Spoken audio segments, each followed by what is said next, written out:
welcome to Tisky Sour. We are in the closing week of this general election campaign, and there are just 3 more sleeps until the country goes to the polls. So what is the state of the race as we enter its final straight? To discuss the day's big events, I'm joined by Novara Media's co-founder, Aaron Bastani. How you doing, Michael? I'm very well. Pleasure to have you with me. My pleasure. I am also joined in her Novara debut by Miatta Fahnbulleh. Hi. Who is Chief Executive of the New Economics Foundation. Thank you for having me. Thank you for trekking here to our studio in Bermondsey. We appreciate it. The day's events. So Johnson may have been fairly pleased with the weekend's polls, but today has not gone to plan. That's because last night the Mirror led with the story of 4-year-old Jack Barr, who was taken into Leeds Infirmary with suspected pneumonia on Tuesday night last week. Jack was initially given a bed, but then that bed was taken away for another patient, and his mum was left with no option but to move him to the floor. He was still needing oxygen. The bed wasn't taken away because he was no longer ill, and he was left on the floor for over 4.5 hours. We can look at the Mirror front page now, I think. The story, I suppose, accelerated when Boris Johnson today was shown an image of Jack by the ITV journalist Joe Pike, and had a fairly, I suppose one could say, inhuman response to being shown a picture of this struggling child. I'm hoping we can go to that clip now. Brilliant. Have you seen the photo, Prime Minister? Have you seen the photo? I've just been told about it by the BBC. We need to be making investments. This is the photo. We need to be making investments now, and that's why we're putting £34 billion. This is a 4-year-old boy, Prime Minister, suspected of pneumonia, forced to lie on the floor on a pile of coats. I understand, and obviously we have every possible sympathy for everybody who has a bad experience in the NHS, and that's why we're putting the record investment into the NHS now. But we cannot get on and make those investments. We cannot get on and turn this country around, put in 20,000 more police, upgrading 20 hospitals, 40 new hospitals. I'm talking about this boy, Prime Minister. How do you feel looking at that photo? Of course, and let me tell you that I haven't had a chance to look at it. Why don't look at it now, Prime Minister? I'll study it look later. at it now. This is Jack Willerman. If you don't mind, I'll give you an interview now. What we are doing is we are taking this country forward, and we are investing in the NHS. And what would be the worst thing possible would be to have a government that is mired in more deadlock, more disarray, and unable to move forward. So I have every sympathy with families. You refuse to look at the photo. You've taken my phone, put it in your pocket, Prime Minister. Now, you might think it's, I suppose, intrinsic to conservative ideology that one has to turn somewhat of a blind eye towards the consequences of one's policies, one's politics, and one's actions. But it's rarely a process which is quite as explicit as this one. Aaron, why couldn't Boris Johnson look at Jack Barr? I think actually the line of questioning, it was an interrogation, and it's the kind of journalism he's not really been accustomed to over the course of this election.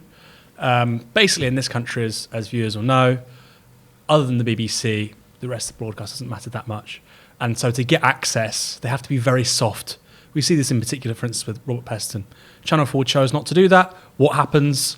They're not really allowed to interview Tory politicians on Channel 4 News. There's this incredible letter sent out by Lee Kane, head of Downing Street Communications, after they substitute Boris Johnson, who chose not to go for the climate debate, with a block of ice. So they've had two ways of dealing, basically, with non-BBC broadcast. One is be incredibly tough on anybody who breaks the line, discipline them, say you can't do that. Or what happens more often than not is actually they get very obsequious responses from people like Peston. This took them by surprise because it was an ITV journalist. It seems to me that journalist is not going to be able to speak to Boris Johnson again for a long time. They gave up on access to ask a very tough line of questioning, and it showed fundamentally a politician who's not at ease with that, who's not able to think on his feet, who doesn't have the human touch, despite all the false bonhomie and the learned kind of joviality, jocular attitude. When it actually comes to empathising with somebody, he said, I think what his exact words is, I'll tell you what, or I know about it. He doesn't know about it. All he had to do was say, that's really appalling. It's not good enough. We'll do better. I mean, that's not sufficient, but it at least is an explanation. the inability to do that, I think, tells you something quite deep about his psychology, and I think his inability to be a human politician. I mean, I suppose at the start of this campaign, it looked as if Boris Johnson, I think probably on the advice of Dominic Cummings, had made a real effort to make him, or to distinguish himself from previous Conservative governments and say, even though I'm a Conservative, I'm the kind of politician who'll properly fund public services and I'll properly fund the NHS. At the start of the campaign, nearly all of the Conservatives paid for Facebook ads were pictures of Boris Johnson visiting doctors and nurses. I suppose that particular moment of him refusing to look at this boy who's a 4-year-old boy sleeping on the floor is perhaps, I suppose, the pinnacle or the apex of the failure of Boris Johnson to really pitch himself as a champion of the NHS in this election. Yeah, and I mean, look, the two things that strike me about it is first that complete lack of empathy. And, he is supposed to be this great campaigner, this person with a popular touch. And actually, again and again, we saw it in the floods. Actually, when he was confronted with people who were suffering, who were going through a hard time, he just didn't know what to do about it. And I think it speaks to that sort of kind of out of touch, aloof, callousness almost, which I think is really, really worrying for someone that might be our Prime Minister. And then I think the second part of it is, there is something about, I think, the Conservative government that he led, I think the way that they've run the campaign, which seems to be completely oblivious and ignorant or unwilling to acknowledge the scale of the problem we face in the country. Our NHS are on their knees, and yet they've been having all these photo shoots where he goes, it's all very stage managed, and actually the reality of what he is, in part responsible for, because he has been in these governments that have essentially starved our public services of cash. And when confronted with the brutal, the just heartbreaking reality of what it means for people in their lives, he couldn't deal with it. And that worries me because, there is a big question about what will happen in the election. I think it's still all up for grabs. But if they do win, it doesn't strike me, nothing about this campaign suggests that they understand the scale of the problems that the countries face. They're willing to stand up to it, they're willing to accept it, let alone act. And that is absolutely terrifying. Do you think that lack of empathy, I suppose Theresa May's campaign was characterised by a lot of social awkwardness. She sort of famously didn't really like to be around ordinary people or journalists because she sort of just turned into this sort of frozen robot. Boris Johnson's is less awkwardness and yet a lack of empathy. Do you think that's exceptional to him as a politician, or is it just the fact that every faux pas now goes up on Twitter? I mean, to call that a faux pas is to sort of understate what's happened, but every display of lack of empathy by a Tory politician, and I'm inclined to think that Tory politicians often aren't the most empathetic people anyway. Is Boris Johnson exceptional, or is this just the fact that Twitter clips are more of a thing now? I don't want to get personal. Because there's no need to get personal. We need to talk about having a properly funded NHS and what party's best placed to do that. But if you do look at Boris Johnson's CV as a human being, there's a great biography on him by Sonia Purnell. He had an affair with his wife whilst working at The Spectator. He got a lady pregnant there twice. He promised her he would leave her. He left his wife, the mother of his 4 children, for another woman more recently. Now, I don't want to get involved in the personal affairs of politicians. But that does tell you something, that on a personal level, he is probably quite a callous person. He probably doesn't care that deeply about other people's feelings. Now, there are lots of politicians like that. There are lots of men like that. But when your political brand is, I get it, I can connect with working class voters in a way that Tory politicians haven't been able to really since Margaret Thatcher, that's a big limitation. And whether or not they win a majority on Thursday, I think Miatta's right, that's going to be a problem for them going forward because that political brand is being found out quite quickly. Will this do any damage? I saw that this video, I think it's been seen about 3 million times on Twitter, but I don't know how many swing voters are on Twitter. I haven't seen what instance of it on Facebook has gone the most viral. It seems like a bigger deal on Twitter, which to me seems like a shame. But I don't know if you think that this will be a blow to Johnson's plan for re-election. Well, I suppose he didn't get elected the first time, but... Well, I think the part of it that speaks to the character of the man, probably not, because I think a lot of that is already baked into the electorate. But I think what it will do is remind people just the state that our national health services are in.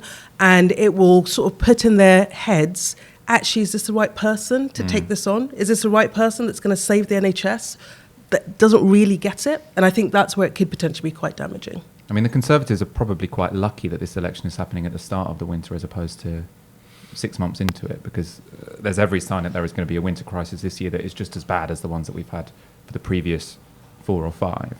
And that does put the state of the NHS front and centre, because people remember that in the noughties, when there are many criticisms that one can make of New Labour, but it wasn't the case that every time winter hit, suddenly people would be waiting on trolleys for hours and hours in corridors because hospitals collapsed. That is such a clear and obvious result of austerity that it's very, I suppose, difficult for the Tories to wash their hands of that. Let's talk about the media soiling themselves, something we do quite a lot on Novara Media. So obviously this was probably, I think, one of the most difficult moments of the campaign for Boris Johnson. There was a moment, it was the two issues that terrify the Conservatives, I suppose, because it's the combination of Boris Johnson being an out-of-touch, callous arsehole and the National Health Service. So when people see Boris Johnson being a callous, out-of-touch arsehole, and it's, I mean, I suppose for lots of people in the country, when it's about sexism or racism, they can sort of brush that off. But when it's about the NHS, which is a bread and butter issue, I think the Tories think that is going to be incredibly damaging.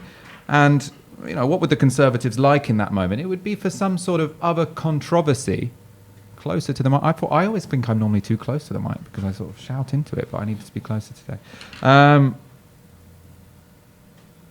What the Conservatives would have wanted at that point is when I'm a real professional host, what I'll be able to do is take instructions from behind me without that interrupting my flow. But at the moment, you generally shouldn't comment on what people are telling you to do. At the moment, I'm not very good at multitasking. So to comment on it is the only way I can stop it sort of distracting me.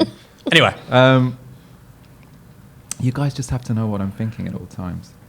In any case, what the Conservatives would have wanted at this point is for someone to introduce, I suppose you could say, a dead cat onto the table, which is some sort of political controversy, which is separate from the NHS and Boris Johnson's character. This was duly provided by Laura Coinsberg and Robert Peston after one of a Conservative aide, or I mean, we don't know which Conservative senior source it was. That's saying senior source. So it could have been Matt Hancock. One of them briefed Laura Coinsberg and Robert Peston that one of Matt Hancock's aides had been punched. And the context here is that Matt Hancock was sent up to Leeds Infirmary to try and clear up some of the mess that Boris Johnson had made and, I suppose, shift the news story to what the Conservatives think about their good news announcements about the NHS. It would have been a delight to them if there had been a Labour activist that had punched an aide. Unfortunately, it hadn't happened. Let's first look at the tweets of the political editors who uncritically repeated these Tory talking points. So this is Laura Coinsberg, we got that up. So Matt Hancock was dispatched to Leeds General, not just Leeds Hospitals, to try to sort out mess. Hearing Labour activists scrambled to go and protest, and it turned nasty when they arrived. One of them punched Hancock's advisor.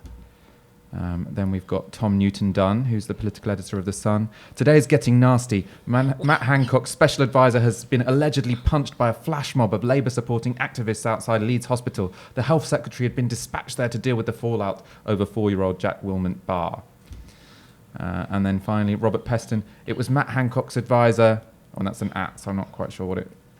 Something Goodwin, who was whacked in the face by a protester as he tried to help Hancock into his car outside. Whacked in the face, wow.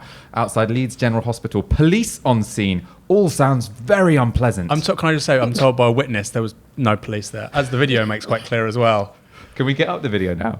So obviously this has painted a picture of the real degeneration of political debate. One can't even visit a hospital as a Tory politician without one's aides getting punched, which clearly puts the Tories were trying their best. It's not their fault that 4-year-olds have to sleep on the floor for 4 hours when they're visiting hospital with worried about getting pneumonia.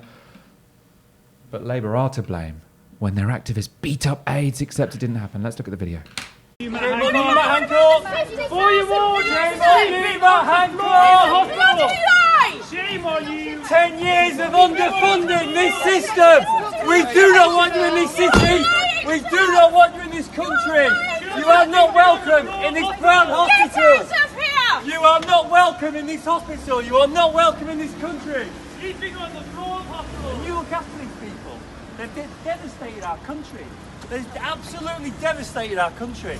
There's nothing left. Why is that boy sleeping on the floor? These people have devastated our country! Disgusting! I point my hand. We are now going to zoom in to the event where an arm brushed quite close to someone's face, just to check that wasn't, as alleged by Peston, a whack, or as alleged by Laura Coinsberg, a punch. So let's zoom into that. These people have devastated our country. Disgusting. I point my hand. So it's been a difficult election for the BBC, but this is, and ITV and the political editors of all our major stations, but this was a bit of a low point, wasn't it, Miatta? Yeah, I mean, I think there's been a really interesting trend that you've seen in the election where, you know, for example, press releases have been sort of sent out from Tory HQ, and then actually some of the journalists, and the whole point of journalism is that you're supposed to question, you're supposed to be critical, you're supposed to find out the facts and come up with a story that you believe tells the balanced truth to the public. And I've been quite shocked by how much has just been parroted directly from the press releases of Tory headquarters, which is really, really worrying, I think, for our journalism. I think people expect more than that. And, you know, in truth, if I think about some of the policy areas where we've done quite a lot of work and we've sort of seen the kind of, you know, the analysis that's come out that's completely fictitious, and then seen it printed in credible newspapers. Is that the kind of Costa Corbyn stuff? Yeah, I mean, so, you know, the 1.2 trillion made-up number, the 2,400 made-up number, but all the analysis is literally printed, and, you know, it's all coming from analysts and advisors, and it troubles me that there isn't that rigour, there isn't that questioning, which I think is just really corrosive for our journalism more, because, you know, most of the public will be, actually a lot of the public don't know that it's wrong, and, you know, there isn't that kind of critical interrogation, but, you know, we rely on our journalists to tell us what the truth is. In the world of kind of post-truth politics, where there's so much misinformation, they have to stand by a higher standard, and it kind of worries me that that seems to be corroded at the moment. Did anyone see the front page of the Telegraph yesterday? There was another piece of dubious Conservative research. So Priti Patel led with a claim, obviously, from Conservative research. You know, it says in the second department, Priti Patel referenced a research report from the Conservative Research Department. It was that if Corbyn gets elected, 52 more people will be murdered next year. Does anybody believe that? Do you think that's a credible sort of... I mean, it hasn't been pushed that heavily in the paper. So, I mean, obviously, I think what they're trying to do is cause a controversy, cause a row, and they want there to be a row about crime because they think that the Labour Party are weak on crime. I don't think they really care if anyone believes this particular 52 figure. It's about how do you throw a sort of bomb into the media environment to keep people's minds off the NHS, I suppose. I mean, I think the way that... I agree with what Miatta said. I think the way that this general election has generally been covered has to be the worst in my lifetime in terms of journalistic integrity. Now, we write off the right-wing press. Okay, I accept the Sun is not going to give Labour a fair crack of the whip. I accept the same with the Times to a lesser extent. I accept the same with the Mail. What we can't accept is that the BBC and ITV... By the way, ITV also has a public service remit, you know, particularly the BBC, but also ITV, also Channel 4. Channel 4 have been very strong, I think, in this election. They are obliged to give people the truth. And the onus cannot be on having to disprove a claim from a Tory party activist. They've said something happened. By the way, let's just go back to Laura Kuenssberg's tweet. The exact wording, and it turned nasty when they arrived. One of them punched Hancock's advisor. At least Tom Newton-Dunn says allegedly. She didn't even say allegedly. Allegedly, Wow. or maybe they're saying... Did you see her defence later on? So she said, I was told by two sources. It's Well, like, were they say both in a allegedly. cab with Matt Hancock? But there was no- They're both senior Conservative advisors. There was They're no not- evidence. And here's the thing. The burden of proof has to be on that actually having happened. You shouldn't have to prove that it didn't happen. If somebody hadn't taken this video footage, and this is what's really annoying me, people saying they're deleting it and apologising. They wouldn't have deleted and apologised this if there hadn't been footage completely confounding what they've said. They wouldn't be doing that. And their political editors, in particular, Kuenssberg and Peston, as well as Tom Newton-Dunn, he's a political editor at The Sun. It's one thing for a junior journalist to do this. For a political editor to be so utterly credulous about a senior source and defame everyday people involved in the political process is completely unacceptable. I personally think the appropriate course of action is they should both resign. Of course, I'm rather biased in that. But I don't see where the defence is here. It's completely indefensible.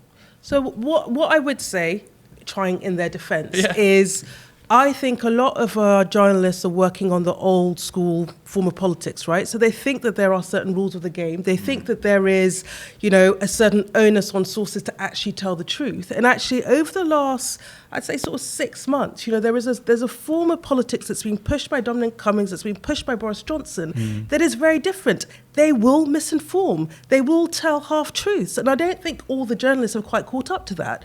So, you know, in normal times, you had a credible source, they just wouldn't lie about something. We're no longer in normal times. It's a very different kind of politics. And I just don't think our journalism has caught up with that. Yeah. And I think that's very worrying. Again, we don't know the outcomes of the election. But, if it is a Boris Johnson government, they're taking leaves out of the Trump book. You just claim stuff that's not true. And you say it loads of, Northern Ireland is classic. He's been told over and, there's a government report that says there's going to be a hard border in the Irish Sea. Your minister, it's not true. And you just say it a lot with passion. You say it a lot.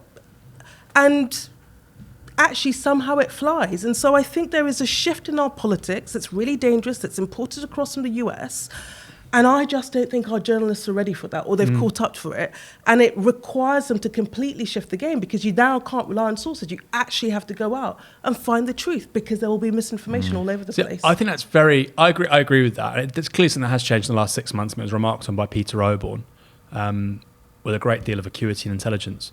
But Ben DePere, Channel 4, sort of head of news editor guy, he said, you're going down the Trump route with this stuff, the way you're responding to the climate debate stuff. So it's interesting that Channel 4, the head of sort of political news for Channel 4, can say to the Tories, you're behaving like Trump here. This is from the Trump playbook, which is apparent to anybody, really.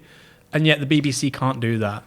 And I can only, I suppose what makes that argument all the stronger is that this was so absurd. It was going to be found out so easily. It was disproved so easily that they obviously must have believed their sources. They don't want to make themselves look ridiculous. But like you say, I mean, what's the counterbalance? We're not like the US. In this country, if you have the ear of the political editor of 2 or 3 papers, an ITV and the BBC, you basically have a monopoly on the truth. So they have to behave in a way which is exemplary. They can't take these people at their word. Someone said in the comments that on Facebook, this video of Boris Johnson refusing to look at the child who had to sleep on the floor for 4 hours because of the funding squeeze of the Conservative governments. That's only been seen 85,000 times on Facebook. So let's take a moment for everyone watching this on your laptop. It's no good 4 million people seeing it on Twitter. We need 4 million people to see it on Facebook. So go on Facebook. It's been shared 85,000 times. No, seen 85,000 times on Facebook. So the point is, it's gone viral on Twitter, but it hasn't gone viral on Facebook. It'll go viral on Facebook. Well, take a moment now, go on Facebook, find a video of that and share it. Not just to your friends, but to all your groups, your local groups. That's where things happen as well. I'm sure somebody will share it.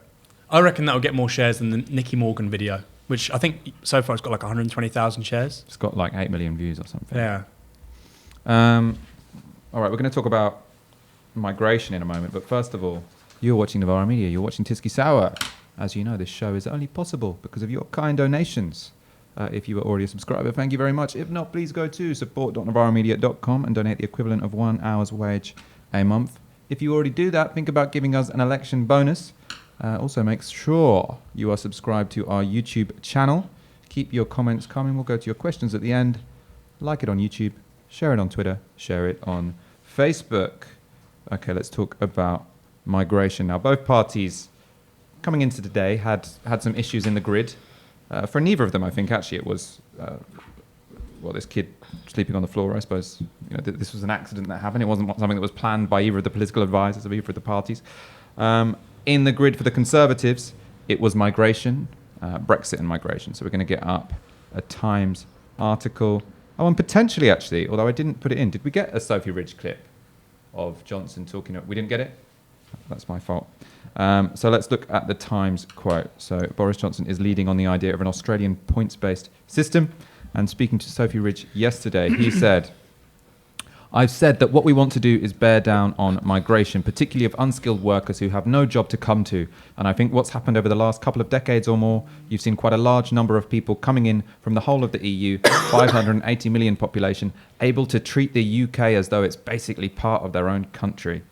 And the policy phrasing he keeps returning to is about an Australian points-based system. It's clearly, the frequency at which they return to this seems like it's less about policy and more about focus groups. So they've heard people think that, an Australian points-based system, that sounds Even good. though Australia So accepts massive numbers of migrants, far more than we do.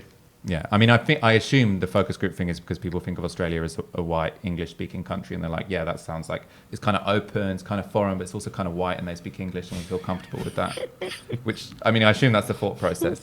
But Miatta, you're an expert in policy. I was hoping you could sort of tell us a bit about what an Australian points-based system would actually mean beyond a conservative soundbite?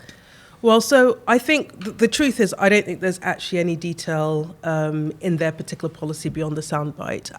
I mean, the way that the kind of Australian system works is essentially you apply, the government takes a view about the kind of skills needs within the economy, and then people come in that kind of meet those skills needs. The big difference between what we see in Australia and what actually the government seem to be talking about is there is no cap or constraint on your ability to come in. So if you are a nurse or a teacher or whatever the skill is, and you can come in, then they will allow you.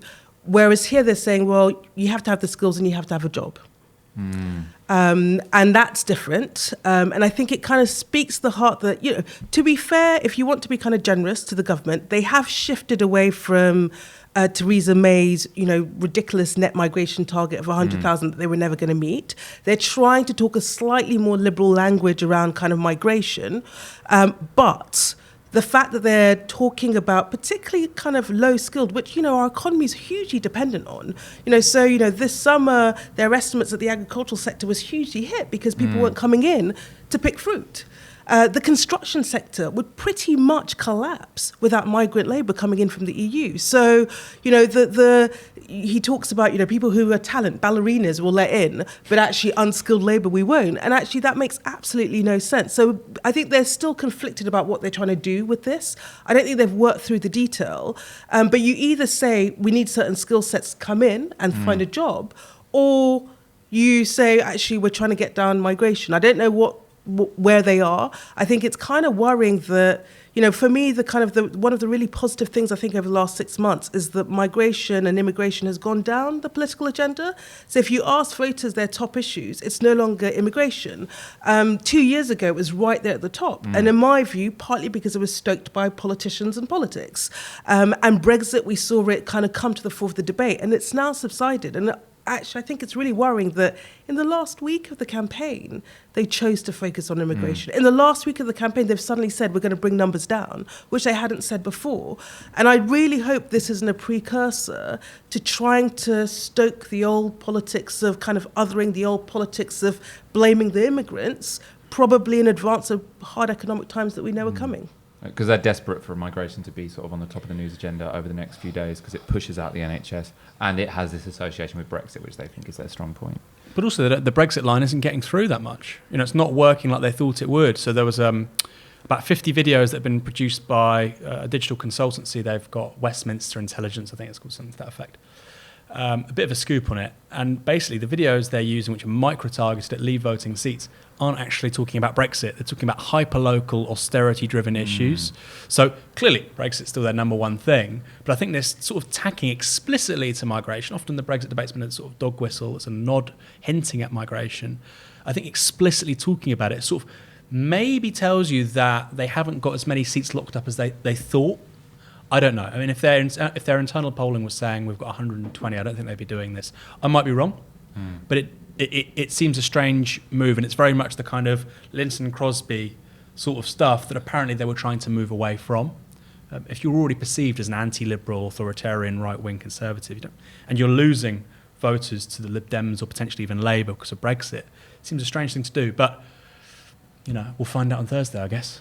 I mean, from what I read, it also seemed to have much more of a role for temporary labour. So it's sort of like saying low-skilled workers can come here, but they can come here on very short-term visas, and they can just come here to work, and then they have to go home again, which sounds like a bit of a recipe for hyper-exploitation. Yeah. I mean, so they've got their three categories, the sort of the talented, the skilled with jobs, and then unskilled temporary. And the truth is that it just doesn't work like that. It's quite hard to think of how they would actually implement this or police it.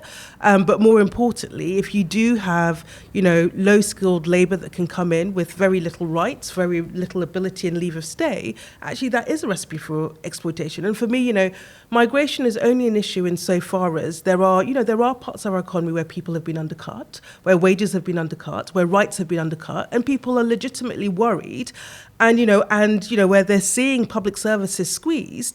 And the politicians say, oh, it's not a failure of policy. Absolutely is a failure of policy. Let's blame the migrants. And, you know, if you have temporary, short-term immigration with no status, that is a recipe for fueling all the things that people are legitimately worried about. And if you then have a dearth of policy, which the manifesto says nothing of any use or value in terms of what they would do, I think you have a recipe potentially for challenging times and not very nasty politics, not very pleasant politics. Let's move on to Labour's, what was clearly in Labour's grid. So they were talking about their first 100 days in government. I think we're going to watch about a minute of a John McDonnell speech. So he is announcing what would be in the Labour Party's first budget, and the message he wants to get across is basically that you'd have more control over the economy, there'd be more money in your pocket. So this is John McDonnell this morning. Our first budget will be introduced. The budget which ends austerity once and for all. This is the budget that will save the NHS. That starts to rebuild our public services the Tories have brought to their knees. A budget that will put money in people's pockets with a real living wage of £10 an hour. Money to fix the worst aspects of universal credit while we design its full replacement. A 5% pay rise for public sector workers after years of pay freezes. And yes, the WASPI compensation scheme, which will be established through legislation, and we will also introduce the legislation that will scrap tuition fees once and for all. So he says, in our first 100 days, we'll start the process of bringing water and energy into public ownership. We'll set up boards to run them made up of you, the customer, and you, the worker, as well as representatives from local councils, metro mayors and others. We'll make sure decisions are taken locally by those who understand the services, those who use them and deliver them. Meetings will be public and streamed online with new transparency regulations set higher than ever before. So you can see if your road is being dug up, why and for how long. And we'll create new people's assemblies to hold these boards to account and give everyone the option of participating in how their utilities are run. First, let's talk about the public ownership element of this first. I read the Labour press release about it, and I have to say it was quite confusing because there was all these different. I could see, they're making an effort to have public ownership be accountable and not like the old style, but there were all these new different types of institutions. I was wondering if you could, help break it down a little bit. Yes. So at the heart of it is the principle that, not across the economy, but for certain sectors that are essential, right? So, the energy we have that heats your home, that, gives you electricity, water, like your ability to travel. These are not like nice to haves. They're fundamental to me, you, everyone else kind of getting by and getting on in life. And so, the argument goes actually for those essential services, which are monopolies. So there's not huge amounts of competition. It's not like you've got 100 different, bus companies or rail companies or energy providers. They are hugely concentrated in the hands of a few, that those should be run by us, accountable to us, the public, and work in our interests. And that is the heart of the kind of proposition. And so what they're saying is, on energy, on broadband, rail and water, we will take these into public ownership. Now, some of it they'll do essentially by, so you take something like rail, where franchises, contracts are basically leased out periodically. They're like, well, we just won't lease them out, we'll bring them into public ownership. For others, we'll just renationalise them. But the principle becomes that this basket of things that are fundamental for our economy, but also fundamentally for people's living standards and their ability to kind of just live and operate, should be owned by us, the public. They shouldn't be subject to, private profits. And then, in order to ensure that you have accountability, because I think some of the worries that people have is, well, when we did have nationalised services, then we just had a bureaucracy that was kind of remote from us, where we had no control over, which is why they're talking about different forms of accountability. So, the first stage is you create boards for these where you have representatives that essentially will ensure that they work on our behalf. And then just to make sure that they're being held to account, they're talking about creating these assemblies, which means that anyone can say, well, actually, what's happening in my area, I'm not happy about it, or I am happy about it, but I have a forum that I can come and I can express my views and I can have impact and influence. But for me, this kind of goes, when we talk about the fact that the economy doesn't work for everyone, we've got to a stage that actually increasingly, we see in big swathes of our economy that it's working for a small number of people. Wealth, power is hugely concentrated. Workers are getting a horrible deal. Consumers are getting a horrible deal. And we've got to shake that up. And you start with the core things that are fundamental for our economy to work. And you put it in our hands. You give us a say. You give us accountability. And from there, we can start moving forward and building a very different type of economy. So I think one of the arguments I often hear made against nationalising, say for example, the railways, is they said that in the 1970s, one of the reasons the system wasn't perfect is because if it's part of the government budget, then the government, when they need to cut something, will often go for something like the railway infrastructure or even the energy grid because it's less controversial than cutting the health or education budget. So is part of the idea of designing all these different layers of accountability that there'd be a greater pressure on the government to properly invest in the infrastructure required to run these kinds of things? Yeah, so that's the idea of it. I mean, I think the two things that are different from the 1970s model is actually, Labour aren't talking across the piece about, a national body running everything, command and control from the top. Actually, there's lots of space for local government to run things, particularly in the energy space. But then actually the piece around us being owning this and holding it to account is so you ensure that you can't get these remote bodies that can do things that, might work in terms of, might work in terms of how you might want to balance the budget, for example, but doesn't work for us as a consumer, doesn't work for us as people that use it. So you ensure that there's democratic accountability that's sort of imposed on this. So something else John McDonnell mentioned there was the WASPy women. Now this has been, I think it seems like an incredibly popular policy in the sense that it sort of appeals to many people who Labour sometimes struggle with, which is people who are of a certain age, so people who were born in the 50s. We all know that Labour does better with younger voters.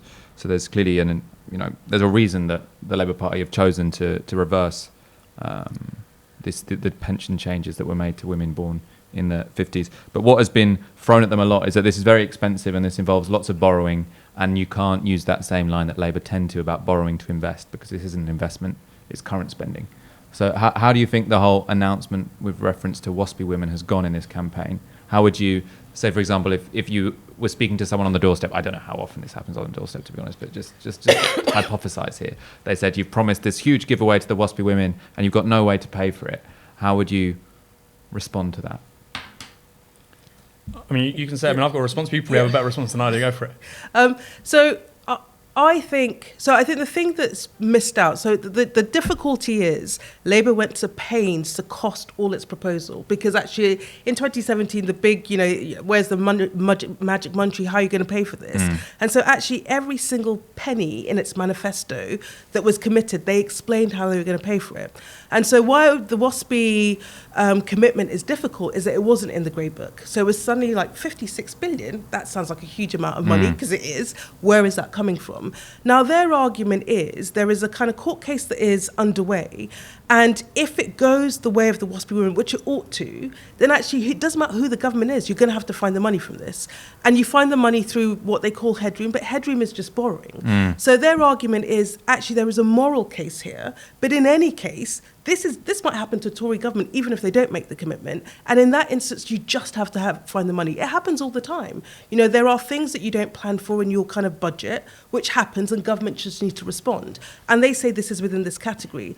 The difficulty is because it looks like a unfunded commitment that is looking to appeal to a particular constituent. It's been thrown at them as, how are you going to pay for your money, the WASPy women? Which feels unfair, but they are right, that there is a kind of moral case here.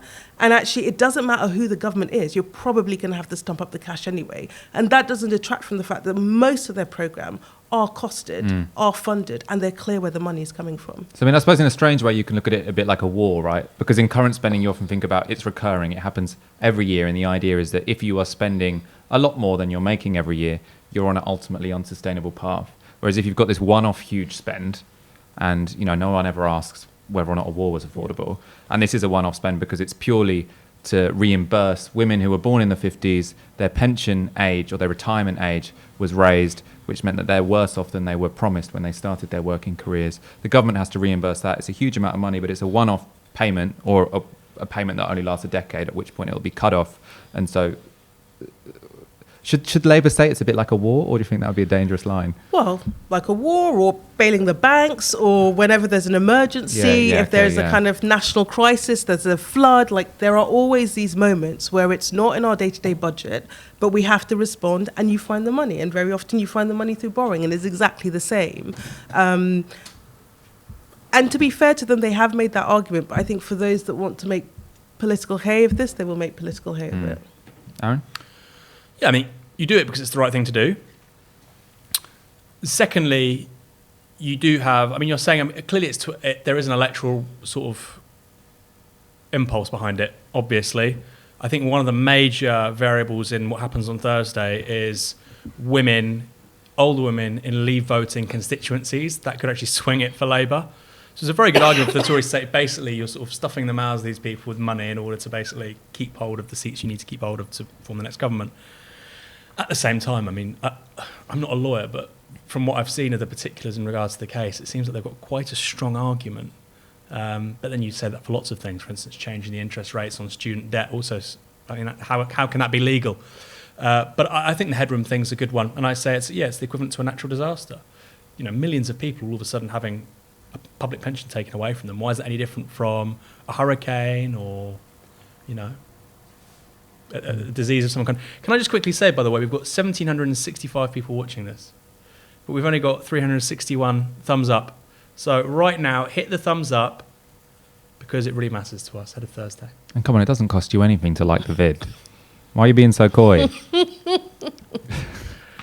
Drop us a like. Come on. But the other thing that isn't costed, by the way, is the stuff around basically the top 5% are meant to foot the bill for all of this.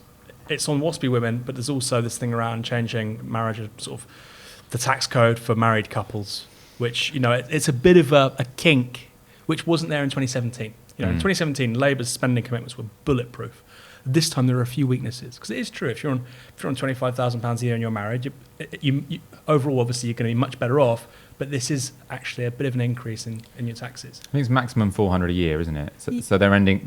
So I suppose to clarify that, what Labour are proposing to do, all of their sort of new or raises to, all of their increases to income tax are on people who earn above 80k or who are in the top 5% of earners. But they've also done a sort of blanket change, which is they've ended the married couples tax allowance. That's what it's called. It was introduced only in 2015, and it's basically, you know, a gift to people who are married based on the sort of conservative ideology that we have to incentivise family values. And the Labour got rid of it and the Tories brought it back, is that right? Yeah, so I mean, it's always been this policy to try and incentivise people to get married. The fact that you're going to get, like, on average, £250, it's not really much of an incentive. But there is a kind of ideology behind it that Labour have always opposed, because their argument is, you know, if you're cohabiting, if you're a couple living together, you know, if you're a gay couple that until ages, you know, recently couldn't get married, why on earth should you be penalised and the state be actively trying to incentivise, you know, one kind of way of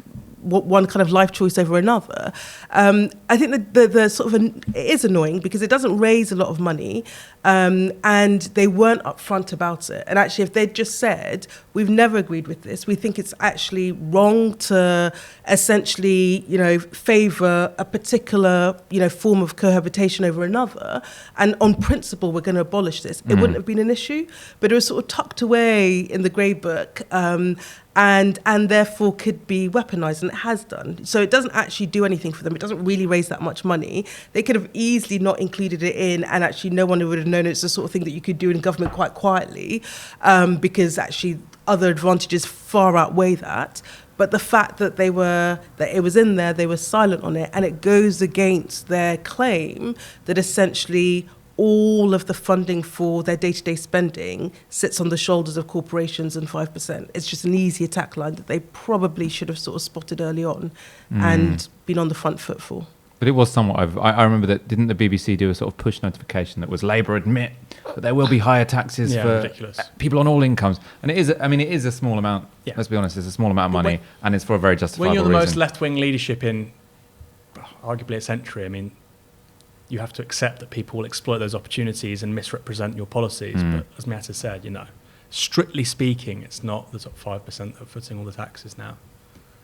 Everyone's been very kind with their super chats today. Mark Talbot's just given us £100. Wow, Mark Talbot. And he also has some good advice. If you in London and are canvassing with 200 people, come out to Reading tomorrow and help us get rid of a Tory Secretary of State in Reading West. I'm embarrassed to know I don't know who that is. Tell us do you know who the Tory Secretary of State for Reading West is? Well, not the Secretary of State for Reading West, but they're the MP for Reading West, and they are a Tory Secretary of State. Come on, Mark Talbot, tell us. You can give us another £100 when you tell us the answer if you want. Alok he's Sharma. a bit of a rising star, actually. Yeah, isn't he the one that they keep... No. He's basically the only sort of telegenic, intelligent one they've got. Sorry, I shouldn't say that, but it's true. He's like kind of a plausible leader in 5 years, I think. Let's get some of your questions. Ian Pitchford asks, what does Miatta think of Labour's approach to regional development? So that's a really good question. I have to say that the one part of the Labour manifesto I was most disappointed about was the piece around devolution and pushing power down to regions. So we're hugely regionally unequal country, and I'm clear. I think a big kind of strand of the work that we do at the New Economics Foundation is part of the way we address that is to basically put power and resources in the hands of local areas so that they can essentially drive their fate. Some of the analysis that's been done on the investment in infrastructure that goes in London and the southeast versus the north kind of belies a bias that sits at the heart of Whitehall and Westminster. And unless you break that, you're not going to break the kind of regional divide. And so I think it's an area that actually I think Labour should have gone further on. I don't think they went as far as they could do. And actually it helps them tell a story about how you're going to deliver such a radical prospectus. Because if you're trying to do it all from national government, trying to do it all from central government and central bodies, you're going to struggle. If you say, actually, we're going to try and push this out and we're going to get local authorities, regional authorities to do some of the heavy lifting, then it becomes far easier to see how you could get to where you need to over the course of 5 years. So what they have done is that they're talking essentially about creating regional offices again. So if you remember, we had this pre-2010, Eric Pickles hated regional, got rid of all the kind of regional office institutions, and Labour are talking about kind of building these up again. Regional offices of...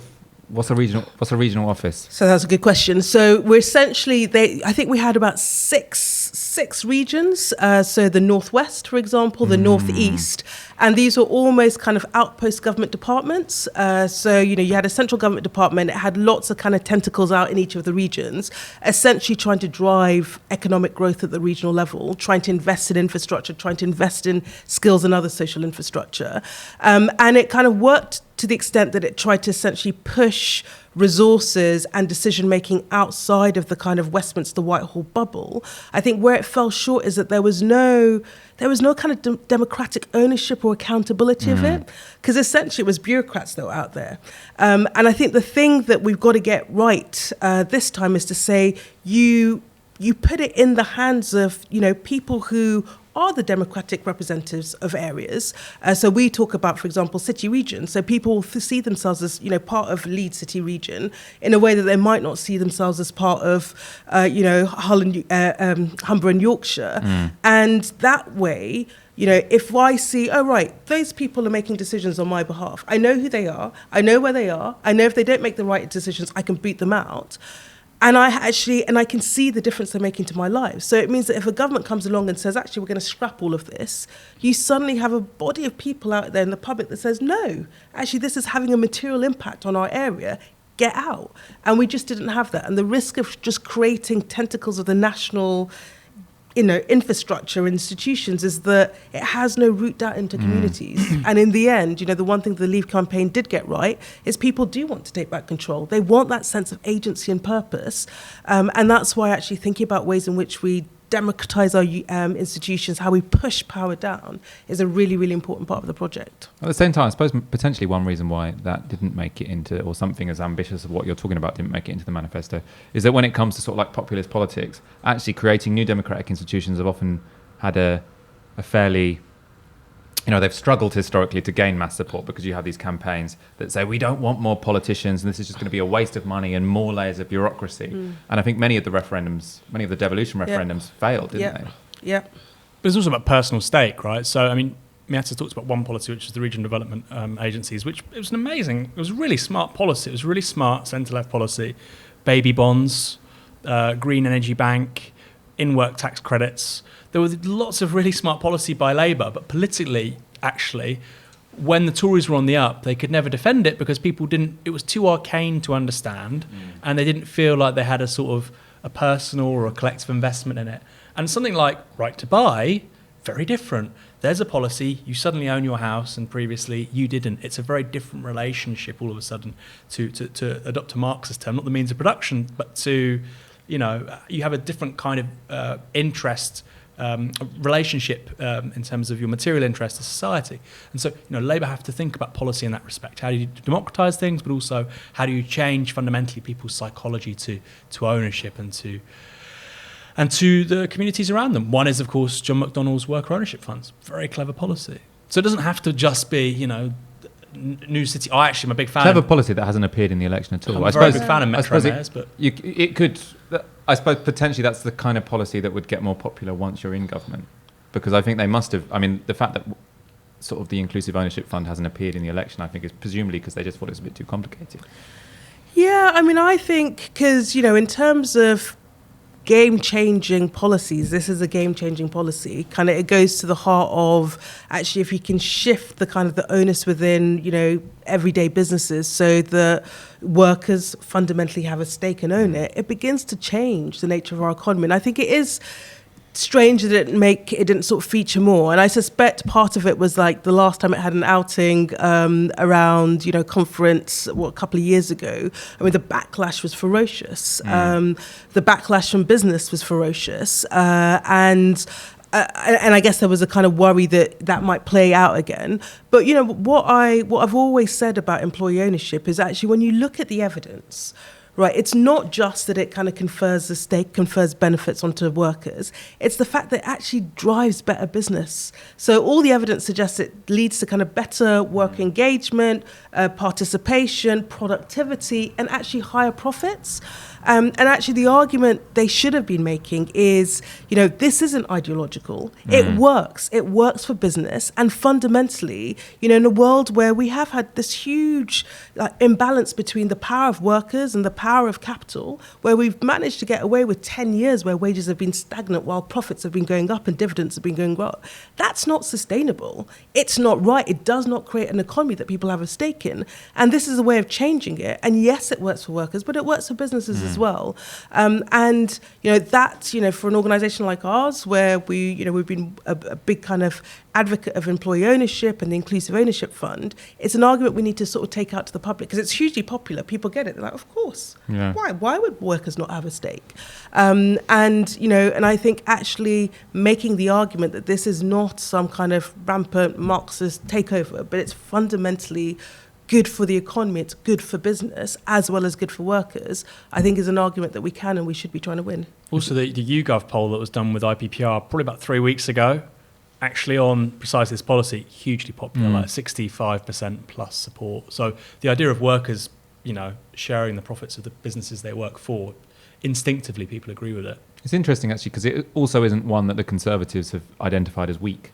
So as the Labour Party don't seem to have led with it. I suppose, I think we did introduce it. The Inclusive Ownership Fund is the idea that workers will be transferred 1% of a company's shares every year for 10 years until 10% of the company is worker-owned. And potentially that threshold could be raised in future. And the Conservatives haven't identified that as a weak point. They don't seem to want to argue about that because I think it does seem a bit bad if you sort of say, well, I don't think workers should be able to have 10%. Because people are like, well, it's only 10%. What about the other 90%? The owners have it. Why can't they have at least 10% of it? But that was the basis of privatisations, right? In sort of the Tell Sid campaign with BT, British Telecom. They said, we're going to privatise it so people can own these things rather than the state. And that's basically what the Inclusive Ownership Fund is, but done in an organised fashion rather than like anybody can buy the shares. So they're kind of like, maybe not. Maybe popular ownership isn't actually a good thing because that's the 4-day week was the one that Conservatives seem to identify as the weaker point of the manifesto. So they've gone really hard on that. Were you surprised at the extent to which they've... I was, but equally I don't think so. Obviously the 4-day week is a policy and NEF has been kind of advocating for the last 10 years. It's a sort of policy area that we've kind of worked up over time and been campaigning for. And I don't think it was explained in the best way. I think it sort of got a sort of semi-outing before the actual policy had been kind of set out, and the kind of the focus on the public sector, which was never, what the policy is trying to do is say, what's really interesting is when you look at the history here, historically, whenever we've seen improvements in the economy, improvements in productivity, workers have been able to benefit, not just in terms of wages, but in terms of reductions in the amount of time that they work. That's always been a principle. And then basically from the 80s, where we had free market economics, we see that trashed. So we have like 40 years where we've seen no reductions in the time that people are working. And in fact, they're working more and working for less. And so, the policy was you create the equivalent of, a low pay commission, but that's looking at working time. You look at the nature of the economy, and then you make recommendations about reducing time through increasing statutory holiday. And you do it gradually in order to basically correct what we've seen over the last 40 years. And that policy was never quite explained in those terms. And because it became about public services, because there was a really good attack line that says, oh, well, this is going to cost the NHS, billions. And then there was a kind of, I think, some of the politicians on the Labour side kind of panicked and retreated, rather than making the argument that actually it's not that bonkers that we should say, people should be working, and as the economy grows and gets better, they should benefit from that by being able to spend time caring for their family, looking after themselves, and it drives improvements in productivity. So it's a win-win. And we never got there because it became about, how are we going to have nurses when we don't have enough nurses working 4 days, when in fact nurses work shifts anyway, so it's a completely nonsensical argument. So I think that's a disappointing one, where again, I think for those of us that believe that there is something that is inherently right in the policy in terms of the sort of society that we're trying to get to, we need to do more work to kind of win the argument. But again, actually the public like it, they just don't see how it possibly can be achieved, given how completely messed up our labour market is and how completely unfair it is and how overworked people are. So again, we need to do a bit more work. Aaron, will Boris survive a hung parliament? Well, a few things happened in the last few days. So there was that Salvation poll out yesterday, which I personally think is ridiculous. It gave the Tories a 4-point lead in London. For context, Labour got 61% in London in 2015, 67% in 2017. They beat the Tories by 14% in 2010, which was a terrible election for Labour. So that's absolutely wrong. But then you see lots of sort of Tory supporting people crowing about this 14% lead. And it's like, there's this thing called expectations management. You doing this means that if you win the popular vote by 4 or 5%, it looks like a real calamity. So I'm kind of very happy for them to do that. My view is that Labour are probably polling around 35, the Tories are probably polling around 40. There's a bit of margin of error, turnout, weather, what happens in the next 2 days. So, it's all to play for. I think Johnson, because of the mess of the the transition arrangement, I made a video about that for Novara Media, you can check that on the YouTube channel. Because of the mess of that, I think he's going to need a majority of more than 20, because we vote to leave before the end of December if there's a Tory majority. We leave before the end of January, and then people think, well, that's Brexit done, but it isn't. We have possibly 5 years plus of negotiations. And the reason why I think they're meant to last for 10 months, I think the reason they're more likely to last for 10 years than 10 months is that the EU wants some things and the US wants some things, and they're moving in completely different directions. The EU wants a customs arrangement, potentially single market, particularly for Northern Ireland. The United States, the condition of a free trade agreement, this is what was in the unredacted documents, the condition of a free trade agreement is no customs arrangement. Ideally, they want no deal. They say if in the event of no deal, everything's on the table. So the two big trade deals we're going to be negotiating, these superpowers, and that's what they are, they're the world's two biggest markets, the EU and the US, completely different things. So I think after January, we're in a real pickle if the Tories have a majority. They can politically navigate it if that majority is 50, 60, 70. If it's 20, anything less, they have real problems. Andy Madeley says, Miatta policying the shit out of Tiski. And you've got enough opportunity to do it. Eric Hughes asks, what would Miatta's ideal system to replace universal credit be? So Eric is currently languishing on universal credit and desperate for a change. As it is, I'm disabled and being punished for existing. Yeah, so, universal credit is completely broken. And actually, it's an area where I don't think, bizarrely, it's not played as much as I'd have expected in the election campaign. It's not been as much of an issue, and it absolutely is an issue.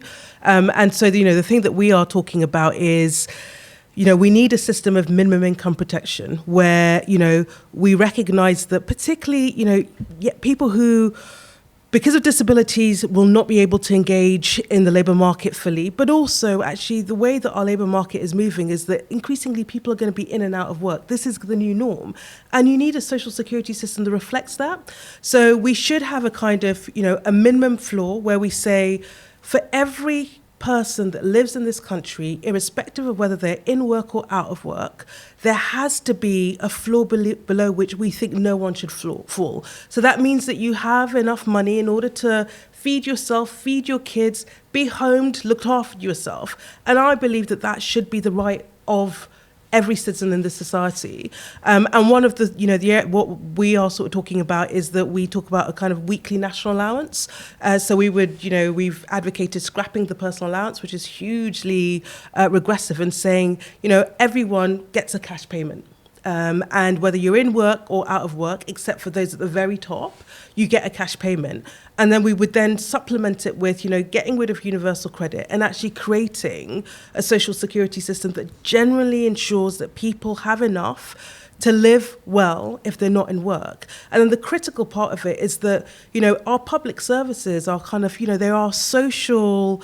They're social wage, what we call a social world. But, that idea that there should be a basket of things that every single citizen has access to. So health, social care, education, childcare, public transport, we think should be things that are kind of collectively provided, are funded universally collectively.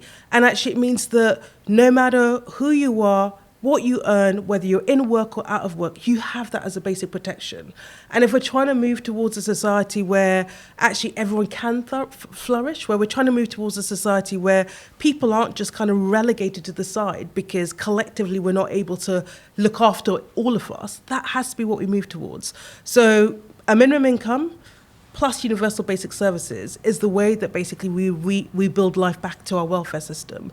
And, welfare kind of became a dirty word in politics, but at its heart is the idea that we are much better off individually if we collectivize stuff, if we work, communally, and we say we look after each other by all pitching into stuff. And we need to do that so that we know that it doesn't matter, which part of the country you are, there is no kid, 4 million kids in poverty. Parents are having to go to food banks to feed their children. That is wrong in our society. We could do better than that. And our social security system has to be the first point of protection, and at the moment it isn't. Very well said. I was going to ask you, because I think we're going to wrap up soon. I wanted people to have a sort of inspirational message to take to the doorsteps over the next 3 days. And I was worried if I was actually able to ask you for that, because obviously you're a chief exec of a think tank, so you have to be relatively neutral. But I think there was quite a lot of inspiration in there.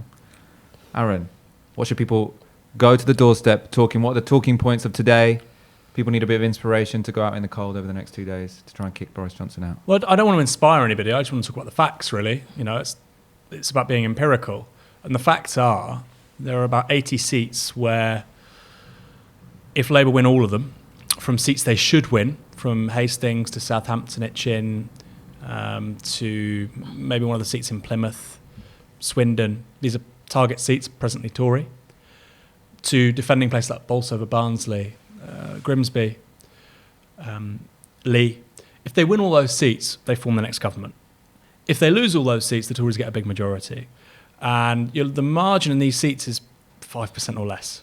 Tiny. And so we could be looking at a Labour government after Thursday or a Tory majority which is good enough to deal even with the transition arrangement. And it's all down to the ground game on Thursday, really. Well, not all down, it's massive variable. There are going to be lots of seats decided by 100, 200 votes. And so what I'd say to people watching this is get involved, get campaigning, tell friends and family to vote, check out the most marginal seats. Putney's one of them. I have a friend in Putney. Going to message him, say don't forget to vote Labour. And I think that's the best course of action. This is not false hope here. It's a very complex general election. It's probably the most complex general election we've ever seen. I think the truth is in Britain, with a 2.5 party system and writing off Scotland, it's very difficult to discern how majorities work anymore, especially with the shifting tides in London, but also with the North, from Tory to Labour, Labour to Tory. But Labour can absolutely form a government. And if what people are saying in the next couple of days seems contradictory, it's because basically there are 3 different general elections being fought. Scotland, the North and the Midlands, and then the South and London. all have their own separate dynamics. But the one thing that brings them together is getting high turnout and making sure in these particular marginals, Labour have a shot. If they get both right, if we have a big turnout compared to last time, maybe 2 or 3% higher, and the ground game is good in 80 seats, I think Labour are the next government. So I suppose, yeah, I have a final comment on the election, whether or not it's to tell people what they should say when they're campaigning. Yeah, I think the thing I would say, and this is not a kind of party political point. I think that we have never had an election with two trajectories for the country that are so different. And I talk about, I'm a policy person, right? So I look at the manifesto, and I come from a perspective where, the country is in big problems. We've had a living standard squeeze for a decade. It's the longest, we've had the longest period of earnings stagnation for 200 years. We know our public services, going back to the sort of top of the show, are in crisis. They are on their knees. We are facing a climate emergency. So, there are some big challenges facing this country. And whether you agree with the Labour Party or not, at least they're trying to step up with some big solutions. At least they're trying to talk about the things they would do to address those problems. The Conservative manifesto said nothing. It is and it's not just Labour people that are saying this, actually Conservatives are saying this. Conservative commentators are like, there is nothing in that manifesto. And, why I find that problematic is against the backdrop of the problems that we have to face, it either suggests that, the Conservatives didn't think that the public deserved to know exactly what their plan was, or that they have no plan. And my big fear is that they have no plan. They've been in power for a long time. You get tired, you get jaded. They do not have a prospectus for the country at a time when we desperately need a prospectus from all our politicians and all our political parties. And if they don't, get Brexit done, forget that. Right, Brexit is a process. It's all the stuff after that matters. And at the moment, it's not clear what they would do. And so, I think the country are confronted with two options. When people say Labour are too radical, they're this, they're that. But at least they're trying to confront the challenges we face. I don't see that from the Conservative Party. And if they do win, they are going to have to get a grip and man up and step up and come up with some answers. But at the moment, you go to their policies, look at their policies and judge on that. Brilliant. Thank you both. Thank Very you. enjoyable conversation. I think Miatta was great. There were lots of very favourable comments in the chat there. So have you back on soon. Thank you. And we will be back tomorrow. As you know, we are daily until election night, at which point we will have, I think, about a 6-7 hour election sesh marathon. You'd be welcome to come any hour through the night. We'll be on until 4:30. But I won't ask you to confirm live on air. In any case, thank you for watching Tisky Sour. Thank you for watching Novara Media. As you know, this is only possible because of your support. So if you are already a subscriber, thank you very much. If not, please go to support.novaramedia.com and donate the equivalent of 1 hour's wage a month, or pop us an election bonus. And thank you for your likes. You got quite generous by the end. See you tomorrow.